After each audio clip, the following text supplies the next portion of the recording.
पाकिस्तान एक अजीब दोराहे पर खड़ा है। एक तरफ तो जमहूरी हुकूमत, सुप्रीम कोर्ट और पार्लियामेंट्री सिस्टम, और दूसरी तरफ वो ताकतें जो हमेशा अपना कंट्रोल बरकरार रखना चाहती हैं।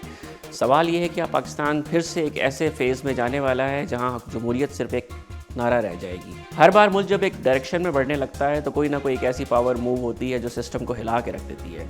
कभी अपोजिशन हुकूमत गिराने की साजिश करती है और कभी जुडिशरी और एग्जीक्यूटिव आपस में टकरा जाते हैं, और कभी मुल्क की असल डिसीजन मेकिंग किसी और के हाथ में चली जाती है। पाकिस्तान में पिछले 75 सालों में 4 डायरेक्ट मिलिट्री टेक ओवर्स हो चुके हैं। 30 से ज़ायद साल डायरेक्ट मिलिट्री रूल रहा है और हर इलेक्टेड हुकूमत किसी न किसी कंट्रोवर्सी का शिकार हुई है। ऐसे में असल पावर किसके पास है? जब भी क्राइसिस होता है कुछ लोग कहते हैं कि ये सब सिर्फ ताकतवर निज़ाम ही ठीक कर सकता है, मगर क्या यही असल मसला है, या हम हर बार गलतियां दोहरा रहे हैं जो हमेशा स्टेबिलिटी को ख़त्म कर देती हैं?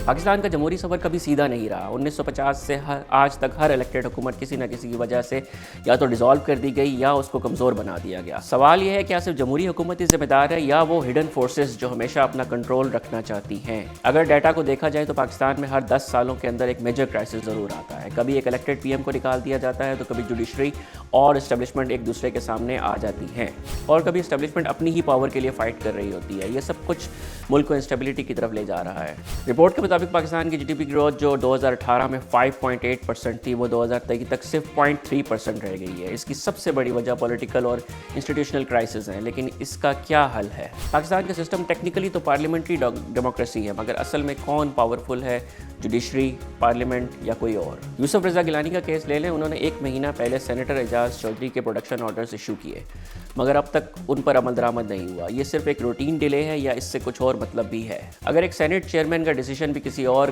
की मर्जी का मोहताज है तो पार्लियामेंट का असली इख्तियार कहाँ गया? बहुत से लोग कहते हैं कि मुल्क सिर्फ एक ताकतवर हाथ ही संभाल सकता है, मगर हिस्ट्री कुछ और बताती है। हर मिलिट्री टेक ओवर के बाद एक नया क्राइसिस आया है। जनरल अयूब का डेवलपमेंट मॉडल उनके जाने के बाद क्यों कोलैप्स हो गया?